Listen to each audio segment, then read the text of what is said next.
my God. I mean, we're OnlyFans. Hello and welcome to the Comedy Club podcast. I'm your host, Dustin Kaufman. I'm here today with the very funny Corey O'Brien. Thanks so much for having me. I'm so excited. I'm on a high. Man, you just rocked it. That was such a fun show. You take so much energy. Thank you. Your fans love you. They are amazing. I feel like we're a cult. I feel like I created a cult, and I've always wanted to be a cult leader. So I just feel it's been such a blast. And Kansas City was nothing like I expected. I love it. What were you expecting? I think just tell them what you thought. Exactly kind of like what I saw when I got off the airport or off the plane. It was just a lot of plaid and a lot of like Chiefs hats. Yeah. Everyone kind of looked the same to me, but then I was like, oh, okay, there's diversity, and just like, yeah, it was fun. Yeah, I'm glad. Yeah. We're like 40 minutes from the airport, so. Yes. Yeah, I escaped. No, in the meet and greet, man, everybody, just that line took so long. Like, I think they were there for about, 45 minutes? Yeah. Almost an hour? I'm always like, I'm going to get him quick. And then I start talking, and I'm like, oh no, I love him. Everybody wanted to meet Corey after the show. Yeah, they honestly... like I said, I've created this family, this group of people that are just like-minded, and they support me so much, and I feel like I pour back into them, giving back into them, because like people say it, but like I wouldn't be able to do what I do without people coming to support me. So, and they're crazy as fuck, and they're drunk. Very lively, man. Somebody asked me, they saw my Muppet hoodies, and they're like, which one's your favorite Muppet? I'm like, the Muppets. I don't think I've ever seen the Muppets. You've never seen the Muppets? No, when were they? I just turned 22, so I feel like... Are you that young? Mm-hmm. Oh my God. No, I'm kidding, I'm 34. Shut the no, but I don't know how I feel right now. Yeah, it's just like, what do we talk about? It's just like, do we card him before the interview? Right. We just talk about Sabrina Carpenter the whole time. It's the Muppets. I haven't. I mean, that's not Elmo? Who is that? The green guy? Kermit. Oh, I love Kermit. Animal, Fozzie Bear, and Gonzo. Is one of them supposed to be gay? Is the Cookie Monster a Muppet, or is that? I believe Bert and Ernie took the roles. That's right. For the queer community. Yeah. Amazing. Okay, that's great. Yeah. Congratulations. I think society just put it upon them too. I love it. They're like, come on. They live together. Yeah. They live together. They sleep together. They sleep together. They seem unhappy, but they love each other. Yes, exactly. And clearly, they're married. Mm-hmm. Yeah, that's a marriage. I love it. Have you struggled? I'd like to talk about this a little bit, because as a club owner and a booker, I've noticed that it can be harder to sell tickets for gay men more than like lesbian comedians. Is this something that you have dealt with exploring into new markets, or have you just able to capitalize on your fans to come out? And maybe I see it from more of a generalized audience, like a mainstream perspective. Yeah, I think that something that's really important for me is that I'm a proud gay man. It took me a really long time to get there. So I'm going to start first and foremost with that. I think that it's truthfully, I kind of blame the straight people. Like, it's just like instantly they see a gay man and they're just like, oh, I don't know what the jokes are going to be. I know, I already could tell gay jokes and sex jokes and dick jokes. But the crazy thing is, I've witnessed so many straight comedians on stage, all gay jokes. And I'm like, it's funny. Then they talk about dick way more than I do. I'm like, it's funny when they do it, because people are like, oh, but the second I say it, it's also like, well, you really do suck a dick. And I'm like, but so do those straight comedians, but you do it behind closed doors. You don't really know. I will say, I think that I've pushed really hard to break out of any sort of box. I talk open, loud, and proud about being gay, but I've pushed my audience, my press, my name into mainstream, whether it be mainstream media or just other things, because I'm like, I want to get that message out there, and I don't want to be put in this just gay box. But I do feel like with doing the Red Tour and going to some red states, it's been tough, absolutely, because people are just instantly, they see me naked with an American flag wrapped around me, and they're like, what the fuck is this? But I think that people then come out and I meet all of these straight men at my meet and greet and they're like, dude, I fucking loved it. I mean, laughter is universal. It's a comedy show. So I'm also like, just because you come to my show doesn't mean you want to fuck me. It's okay. But after the show, they might want to fuck you a little bit. I mean, if they stay long enough for the ass photo, then yeah, probably. But I will say, yeah, I've witnessed, I don't know. I do a great job in the comedy world. No comparison game. I personally don't like to watch other comics. Not because I don't support, but because I spent so many years of my life comparing myself to others that I just want to hone in on my craft. I completely understand that. Yeah. Like and also I'm just like, comedy is subjective. So I just feel like there's so many people that will tell me I'm funny and one person is like, you're not funny. And I'm like, okay, but then I go and see who you follow and I see the type of person you are. I'm like, of course you don't find me funny. That's fine. I don't want you to find me funny. You're scary. So for me, I just am like, I'm going to do what rocks for my community, for myself. But I do work really, really hard to push this mainstream narrative because I don't want to be put in a box, because that's society that's put me in a box, not me. I think also with today's industry, it doesn't really matter because, I mean, with social media strong as it is, and when you have talent, actual talent, and know how to use social media and can capture people, you're really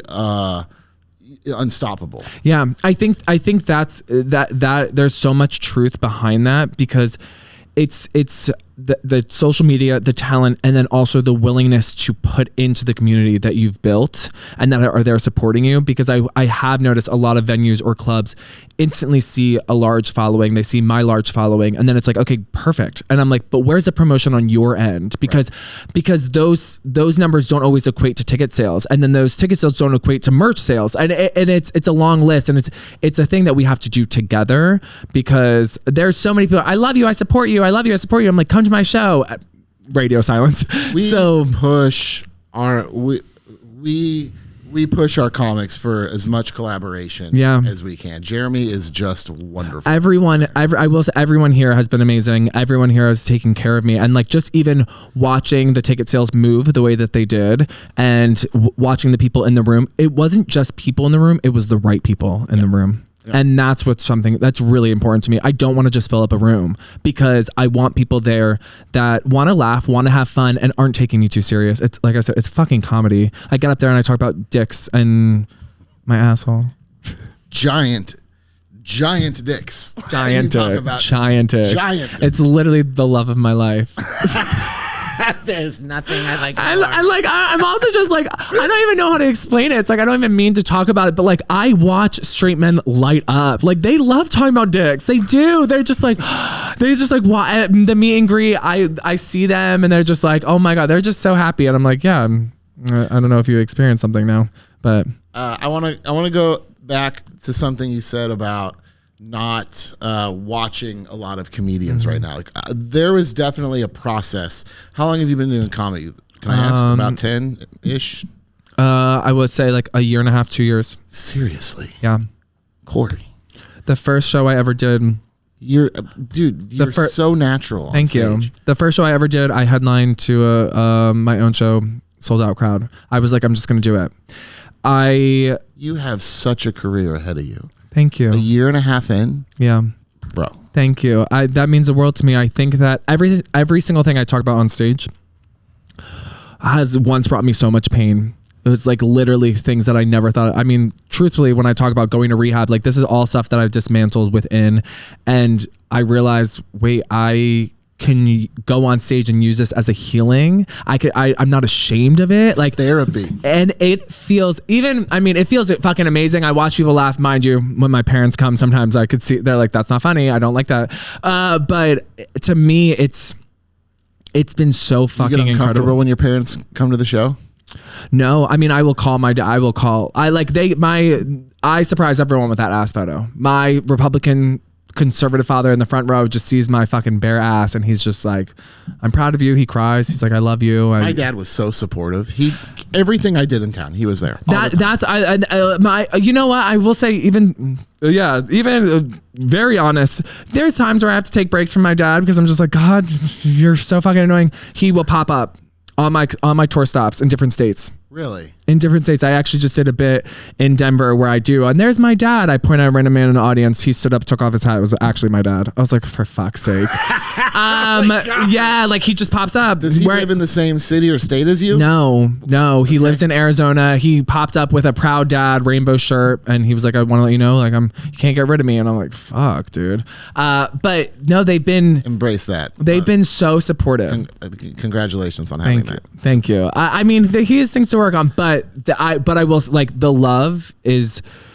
It outweighs everything. I will say, like, my parents they've watched this little gay boy know from an early age that he wanted to be a performer, and he was out there, and they were like, they just honed in on it. Did you have theater before? Theater, dance. I mean, I was a professional dancer all of my 20s. So working with different artists. So being in front of people is second nature. I mean, it's like that's really what happened. Like during COVID, I was just like everyone was like, it's not going back to the way it was. How long did you write before you started doing, or did you just go on stage and start? I wrote for like 2 months. Okay. And just I remember. Did you have friends who were comedians? I met with one comedian woman, and she was like, I don't know, and blah, and you should really be putting in the work. And I've been doing this for 16 years, and you should be doing open mics. And Forbes magazine reached out to me and was like, we want to cover your first show ever. And then it just kind of the ball. And then I was like, I was like, this is it. Like, this is it. And I will say, I remember that I want to hear from, it's that moment of right before I went on stage. I was like, oh fuck, I really am about to say this on a mic. And then it was like a switch in my mind where it was like, I don't even know if I feel confident, but turn it on. And then from that then on, it was like another character came out of me. And I was like, oh, there's something so powerful about having the microphone and being like, no, this is my time on this stage. And even when people now like heckle or anything, I'm just like, bitch, they're not here for you. They're here for me. And something in that is so powerful. How did Forbes hear about your first show? Social media really was something that took off for me during COVID, and my social media was a bunch of just slutty photos before COVID. And then I was like, I want to be true to myself. So I started making these funny videos, wigs, recreations, all this stuff. And things really started taking off and went viral. And I remember that I posted something on my story about wanting to do comedy. And a woman followed me from Forbes, a journalist, and I reached out to her and she was like, Corey, I love your stuff. I would absolutely love to cover it. And from then on, it was a little, each show I did was a red carpet, literally. And then people were like, Corey, I mean, you're going to be working a lot more. You don't need to do a red carpet at every stand-up show. I was like, yeah, okay. This is going way above and beyond. And it just, like I said, it really That's actually in his writer. He's like, I'm going to need a red carpet rolled out when the Uber pulls up. It was a red carpet. I was having people come and there was a photographer. I was like, oh, I want everyone to feel like a star for the night. And that's really what comedy made me feel like. And then also getting on stage and being open and honest about things that I was so ashamed of before, that made me feel like the ultimate star. Cause I was like, I've overcome so much and I can make other people feel welcome. Sometimes I feel like it's a little too much. There's no boundaries afterwards at the meet and greet because they're like, you talked about rehab, you talked about your whole, oh my god, and guess what? And I'm like, okay, wait. let's rein it in a little bit. That was me on stage, but like also, there should be some boundaries. But people, I love that I make people feel so comfortable. Yeah, I know I want to keep going back to it, but go back to it. I just got, because I was going to bring back when you talk about not watching comics right now. And I'm so sorry. I did. And then you said you've been doing it a year and a half, and I'm like, and then just 5 minutes. So sorry. Like, no, hey, that's a 5-minute intro to the next conversation. Okay. It's wonderful. Not watching comics. So I'm not the only one. When I first started comedy, I'd watch everything, and I watched so much comedy prior to getting into it as well. And because I wanted to be a student, I wanted to learn this and that. But then you hit a point where you're like, or at least for me, where I was like, I'm not going to watch anything anymore. It's because I don't want that influence. It's like you hit a point, you kind of figure out, you're like, okay, this is my voice, this is where I'm going. Yeah. I don't want to accidentally like hack or steal from other things or let it in. I just want it all to be me and organic. Yeah. So I can understand, like, especially when you're in it, and that's all you're doing. Yeah. I think it's okay to not watch tons of other, like, especially bigger comics and stuff. Yeah, people have their own opinions about what works for them. For me, I truly didn't enjoy comedy or watching it. Like, I've always, my whole entire life, I was a performer. Like, actually, I just don't like it. No, it was just that I was like, oh, like I love a stage show of like dancers, and I was like, oh, that's what was my life for so long. Yeah. That I think that's when I realized I also had ADHD, because I was like, I can't sit here for an hour and watch someone with just a microphone. Like, I'm like, but then I started, like, when I was like, I'm gonna get into this, I was like, I spent 13 years of my life as a professional dancer, day in and day out at auditions or jobs or contracts, just looking next to the person and being like, am I better than them? Are they better than me? Do I look like them? I wanted to be at peace with something. It's the worst thing you can do in this career, especially young, is be in a race with somebody else's career. Yes, yeah. It really is. And it sounds like maybe you do that off stage too, like in life. Yeah. So I could understand that. That's also the thing too. Like, I don't even watch like the reels, comedy reels. I don't. I'm like, I support. You'll see a like from Corey, but I just the same exact what you said. You have somebody running your social media, posting it for you? I respond to every single person that is like, I was there. I respond. I go live every morning and I offer. I'm like, please, I will make sure I meet you at the meet and greet. Like, I really interact with everyone. But I don't want, everything that you said is, I don't want any sort of influence, because I'm like, I know I'm funny. And if someone doesn't think I'm funny, that's because I'm not for them, and that's okay.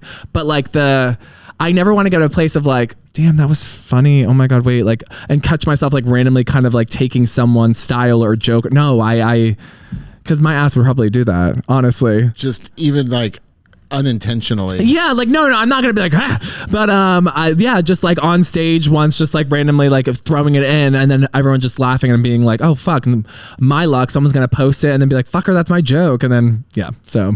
I started, I was 19, 20. Wow. I didn't even know who I was, just a little pothead. Yes, shit. yeah. You know, let's take hallucinogenics, Sounds incredible. Like, finding my comedy voice. I had watched so much coming up, so I would write jokes, but I didn't like have a voice on stage yet. So I would be like, well, how would this favorite comedian say this joke? Or how would this favorite, and that was early on. Like, I remember in the first couple months that would kind of be, and then like put it in their voice and then try to change it into mine or something. But then you find your voice and you're like, yeah, I need to stop watching. Maybe Lewis Black at a theater or something like that. But. Yeah, I think exactly right. You find what works for you, and then it's more so about, I trusted myself. I trusted myself in what I was doing, and I was like, Corey, I think it's really important, if you're going to step into this world, into this realm, to have confidence in it. And so just run with that and don't second guess yourself. I mean, yeah, a year and a half in, I mean, sometimes it can take people, 3 to 5 years just to be able to do a consistent 20 minutes, 30 minutes to find their voice, to grow and stuff. So for you, I mean, to be able to go on stage and there's no lulls in your show. I mean, your energy is there from the beginning. The laughs are there, the stories, I mean, they're with it. So yeah, I mean, were you confident prior? I know you said you had the moment of like, I can't believe I'm going to say this, but like, was there something in your head that was like, boy, this could go real bad? I think How much time did you say you did your first? I think it was like almost 40 minutes. Your first time on stage. Yeah. And I think my comics do 3, Corey. And that's the thing though. I was like, 3, what do I say? Just go up there and be like, I like dicks. I was like, no, I was like, I have to tell my story. I was not confident in my life in general, growing up and just in my early 20s. I'm so thankful I didn't do stand up in my early 20s. That's when I got sober. That's when I was finding myself. That's when I was making so many wrong decisions. And so for me, it was more so a challenge. I was like, I want to do this. I want to get on stage. I want to tell my truth, and I want to prove to myself that I could do it. I was nervous like I said, right when I was walking out. I think because there was so much lead up and I was just doing so much work and writing and going over stuff that when I was finally walking out, well, I didn't even walk out. I had backup dancers and they carried me onto the stage. Where was it? Comedy Chateau in Los Angeles. I had 4 dancers. So funny. 4 dancers carried me out because I also do dance numbers. So they do a dance number to intro me, and then I do a dance number at the end of my show. And then I think when they were carrying me, and I was like, wait, what the fuck am I doing? Like I saw my dad's girlfriend, who I didn't really get along with. I saw my boyfriend, I saw his mom, and I saw other people, and I'm like, oh, I'm about to like go in on these people. I'm about to like call my dad a dick on stage. Like I'm like, I don't know if I don't want it to come off mean. I was just thinking that. But then the second I grabbed the mic, I was like, if people are here to support me, then they know my heart. They know that whatever I say on stage is not to hurt them. And yeah. And they all knew that was El Numero Uno performance. They all knew it was their first performance, but no one had any idea. Like even my boyfriend, I don't tell him anything that I'm going to say. You're like, I'm starting it as a headliner. Yeah, I'm not. Yeah, no. I had openers. I had dance numbers. I had dancers that had shirts that said Corey's first time. It was. Do you have any of those shirts? Yes. I will send you a photo. Literally, it's a button down. They were walking around like they were hosts, and then the music starts, and it was just Corey's first time, and then they start dancing. So like, I understand the mental and emotional side of wanting to do it and prove to yourself. If you don't watch much comedy now, you had to have had some kind of influence or motivation to get to stand-up comedy outside of knowing it existed. Like, did you have any? I mean, what were your comedic influences prior? I think my motivation getting into stand-up comedy was that I wanted to be at the forefront of a performance. I spent so many years being a background dancer, being in the background, that I was like, I have a voice. People tell me I'm funny. I feel like I've had to kind of dumb myself down to like fit the mold as a dancer. And I was like, what if I break the mold as a comedian? Yeah, I was like, what if I get on stage and all these things that I say behind closed doors to my friends or to people, they're like, wait, I didn't think you were funny. Like when my boyfriend first met me, he was like, I did not know you were this funny. Like I just thought you were like just hot. I was like, thanks. I mean, I that was his words, okay. But Surprise! But I think that like I saw some clips. I remember my boyfriend did a live performance or a live podcast, and he was they brought him in as a guest, and the other person that was a guest with him was Lunel.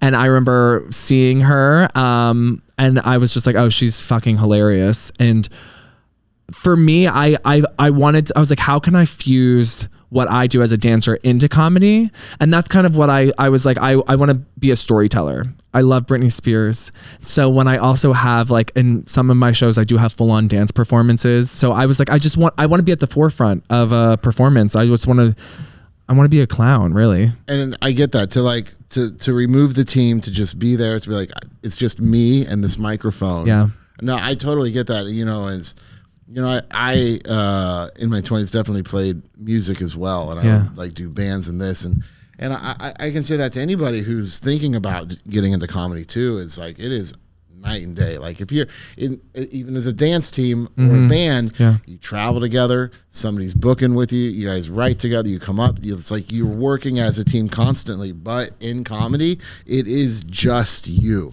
Yeah, I think that's the thing that's been really interesting to me. My boyfriend has been traveling with me pretty much on up until like 2 or 3 shows ago, he's been to every single show. He's traveled with me to every single show. He's been on tour with me. So when recently he's been super busy with work. And so for me to do it by myself, it's this weird feeling of like getting on the plane alone, getting to the hotel by yourself. Everything is like so calm. You get to the venue even, they're like, let me let you know. Like I get in the green room, I walk out on stage and just like, oh, like 100, 150 people. And it's just it's this rush that I think that I crave as a performer, but it is also a very interesting feeling to then do that and get off stage and go back to the hotel by yourself. And then it's just like, oh, it's, I think that's why I love it so much, because it is such a high. And then like a lonely low. That lonely low. Yeah. I mean, it does exist in this industry. I will say, I think that for me, because my tour is like 2 or 3 dates a week, and then I end up going back to LA for the week, and then on the weekends I go. During the week, I'm depleted. Genuinely, like, yeah, I'm like, I could sleep. I'm like, because you're so high, you're so up there, and being sober, this is my high, and then there's a come down for sure. I know you brought Elizabeth, and you had another gentleman come with you. I mean, as far as the traveling alone, and like going back. I mean, there are comics. A lot of comics will bring their openers with them. Yeah, and I think that happens for different reasons. I mean, some people are doing it because they're gonna help record the show, and it's just like carry a bag or something, but some people do it because they want to help support, bring people up, but then there are definitely comics who will bring people so they have friends on the road, and there's just like they're there, it's their homies, it's their friend, and they, so I mean, you're traveling, you're selling tickets. I'm going to tell you a secret. If you ever want to be like, hey, I'm going to bring my own opener and I'm going to need a second hotel room, clubs will do that. Yes, I know. I mean, they have been. I shouldn't blow it because I love booking local comics. Yeah, no, people have been great, and I will say what I've done on this tour, every single stop that I go on, I meet people, and then I'm like, come on my neck. So like one of the openers I have tonight, I met him at a club that I did in Texas. So I just met someone tonight that was like, I would love to open for you. And I was like, come to Oklahoma. Like I meet people in the venue, and then Tulsa, right? Yeah. So then I'm just like, that's for me, everyone that's ever opened for me is people that I told him to book you.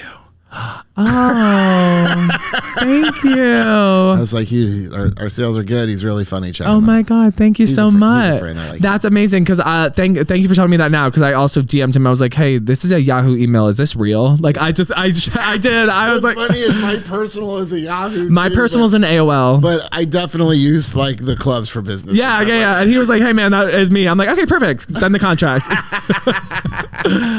So thank you. I appreciate that. Mason's good people. You'll have fun there. Yes, thank you. When is that? That is December. So I just my tour started with Promote it. December what? Tell him. December. Something? I have 4 dates in December. Check out the Looney Bin Tulsa. Corey O'Brien will be there in December. We have about 2 minutes left, I think. Probably. No, it's you. What do you want to promote here? For everyone to please come see my show. You could get tickets at CoreyO'BrienOnline.com. My tour started off with 4 dates, and it's been extended to over 25, and we're still adding. So I just CoreyO'BrienOnline.com. Follow me, Corey_O'Brien. And thank you so much for having me. Man, thanks for doing this. Especially like right after the show. I mean, again, you're on stage for every bit of an hour. You spend an hour with your audience, and so to come up and sit down for another half an hour, I really. Well, they told me that this was actually this was like $2,000 extra that I was going to get. Not what we said. Thank you. No, it's been a blast. But we sure hope to collaborate in a couple weeks when we post the reels. Of course. I would love to. I also love that he confirmed that. He literally was like, that's not what we said. Comedians don't ever fucking hit me up if you hear this and you've done this. Yes. Follow Corey O'Brien. Subscribe to the Comedy Club podcast here. Just hit subscribe. Tell your friends. Follow us across the board at the Comedy Club KC. Come see us at the new club, the Comedy Club of Lawrence, as well. Just opening in November. So, all right. Bye. Bye. Thank you, Corey. Thank you.